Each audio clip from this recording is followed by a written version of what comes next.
ಓಕೆನಾ. ಅಲ್ಲಿ ಹೋಗ್ತೇವೆ, ಒಂದು ಲಾಡ್ಜ್ ಬುಕ್ ಮಾಡಿದ್ರು.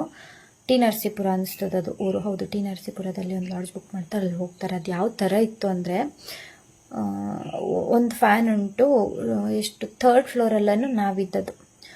ಹೆವಿ ಬಿಸಿ ಆ ಟೈಮಲ್ಲಿ, ಬೇಸಿಗೆಗಾಲ ಯಾವ ಥರ ಅಂದರೆ ಸತ್ತೋಗಿದ್ದೇವೆ. ಕುಕ್ಕರಲ್ಲಿ ಬಿಸಿ. ರಾತ್ರಿ ನಾವು ಹೇಳಿದ್ವಿ, ಇವಾಗ ಮೈ ತುಂಬ ಬಟ್ಟೆ ಹಾಕಿ ಮಲ್ಕೊಂಡಾಗಲೇ ಸೆಕೆ ತಡ್ಕೊಳ್ಲಿಕ್ಕೆ ಆಗೋದಿಲ್ಲ, ಇನ್ನು ಆ ಬಿಸಿಲು ಹೆಂಗೆ ಮಲ್ಕೋಬೇಕು ನಾವು ಹುಡುಗಿರು.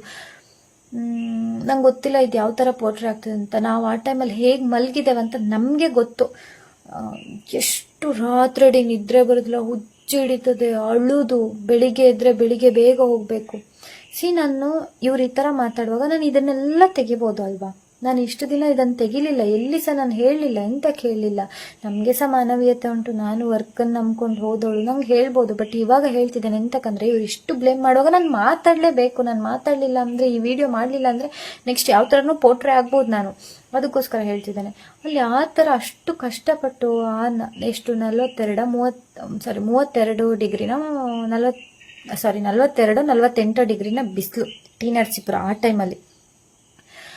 ಈ ಬ್ಲೌಸ್ ಹಾಕಿದ್ರಿಂದ ಹಿಡಿದು ಕೆಳಗೆ ಕೈಯೆಲ್ಲ ಎಷ್ಟು ಬ್ಲ್ಯಾಕ್ ಆಗಿತ್ತು ಅಂದರೆ ರಾಮ. ನನ್ನನ್ನು ನೋಡಿ ನಂಗೇನೆ ಶಾಕ್ ಆಗಿತ್ತು. ಈ ಇಲ್ಲಿಂದ ಹಿಡಿದು ಇದೆಲ್ಲ, ಈ ಸ್ಕಿನ್ ಎಲ್ಲ ಹಿಂಗೆ ಎಳೆದ್ರೆ ಪೀಲ್ ಆಗ್ತಾ ಇತ್ತು, ಅಷ್ಟು ಬಿಸಿಲು. ಆ ರಣ ಬಿಸಿಲಲ್ಲಿ ಅಷ್ಟು ಕಷ್ಟಪಟ್ಟು ಒದ್ದಾಡಿ, ಆ ಪೀರಿಯಡ್ಸ್ ಪೈನಲ್ಲೂ ನಾನು ಹಾಸ್ಪಿಟ್ಲಲ್ಲಿ 3 ಗಂಟೆ, ಬೆಳಿಗ್ಗೆ ಏನೋ ರೆಸ್ಟ್ ರೂಮಿಗೆ ಅಂತ ಹೇಳಿ ಎದ್ದವಳು 3:03ವರೆಗೆ ಬಾತ್ರೂಮಲ್ಲಿ ಬಿದ್ದಿದ್ದೇನೆ.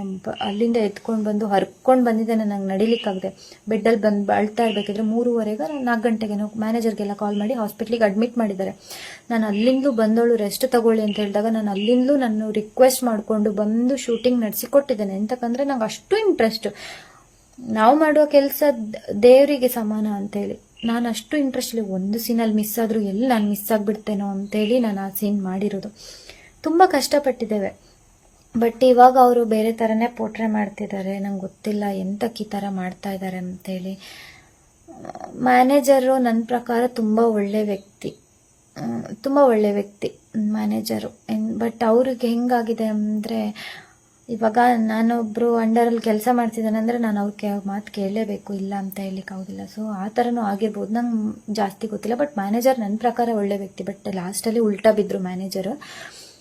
ಯಾವ ಥರ ಅಂದರೆ, ಅವರು ನನ್ನ ಹತ್ರ ಮಾತಾಡಿರೋ ಕಾಲ್ ರೆಕಾರ್ಡ್ ಇದ್ದಿದ್ರೆ ನಾನು ಫಸ್ಟು ಅದನ್ನೇ ಟೆಲಿಕಾಸ್ಟ್ ಮಾಡ್ತಾಯಿದ್ದೆ. ಎಷ್ಟು ರಫ್ ಆಗಿ ಮಾತಾಡಿದ್ದಾರೆ ನನ್ನ ಹತ್ರ. ಡೈರೆಕ್ಟ್ರು ಹಾಗೆ, ಮ್ಯಾನೇಜರು ಅಷ್ಟೇ. ಹೆಂಗೆ ಬೈದಿದ್ದಾರೆ ಅಂದರೆ ನನಗೆ ಅಷ್ಟು ಬೇಜಾರಾದದುಂಟು. ಸಿಕ್ಕಾಪಟ್ಟೆ ಬೈದಿದ್ದಾರೆ. ಇಲ್ಲಮ್ಮ, ನಿಂಗೆ ಇಷ್ಟೇ ಪೇಮೆಂಟ್ ಕೊಡೋದು, ಎಂತ ಬೇಕಿದ್ರೂ ಮಾಡ್ಕೊಳ್ಳಿ, ನಂಗೆ ಇಷ್ಟೇ ಪೇಮೆಂಟ್ ಕೊಡೋದು, ನಿಮ್ಮದು ಫ್ಯಾಮಿಲಿ ಪ್ರಾಬ್ಲಮ್ ಎಲ್ಲ ನನ್ನ ಹತ್ರ ಹೇಳಬೇಡಿ. ಡೈರೆಕ್ಟ್ರು ವಾಯ್ಸ್ ಡಬ್ಬಿಂಗ್ ಅಂತ ಹೇಳಿ ಕರ್ಸ್ಕೊಂಡಿರ್ತಾರೆ. ಆ ವಾಯ್ಸ್ ಡಬ್ಬಿಂಗಿಗೆ ಹೋದಾಗ ನಂದೆಂತ ಆಗ್ತದೆ, ನಂದು ವಾಯ್ಸ್ ಕರೆಕ್ಟಾಗಿ ತಗೊಳ್ತಾ ಇಲ್ಲ, ಸಿಗ್ತಾ ಇಲ್ಲ. ಅವಾಗ ಹೇಳ್ತಾರೆ, ಇಲ್ಲ ತುಂಬ ಇದಾಗ್ತಾ ಉಂಟು, ನಾವು ಬೇರೆಯವ್ರ ಹತ್ರ ಮಾಡಿಸ್ಕೊಳ್ತೇವೆ ಅಂತೇಳಿ.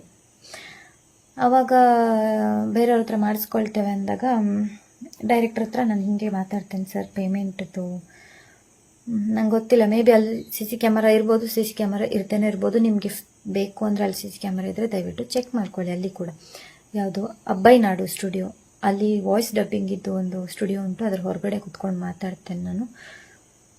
ಸರ್ ಪೇಮೆಂಟ್ ಅಂದಾಗ ತುಂಬ ಯೋಚನೆ ಮಾಡ್ತಾರೆ. ಬೇಕು ಅಂತಲೇ ಮೊಬೈಲ್ ಓದೋದಂಗೆಲ್ಲ ಮಾಡ್ತಾರೆ. ಡೈರೆಕ್ಟ್ರು ಯಾರ ಹತ್ರನೋ ಮಾತಾಡ್ದಂಗೆ ಮಾಡ್ತಾರೆ. ನನ್ನನ್ನು ಹತ್ರ 1-1.5 ಗಂಟೆ ಕಾಯಿಸಿದ್ದಾರೆ. ನಾನು ಕಾದಿದ್ದೇನೆ.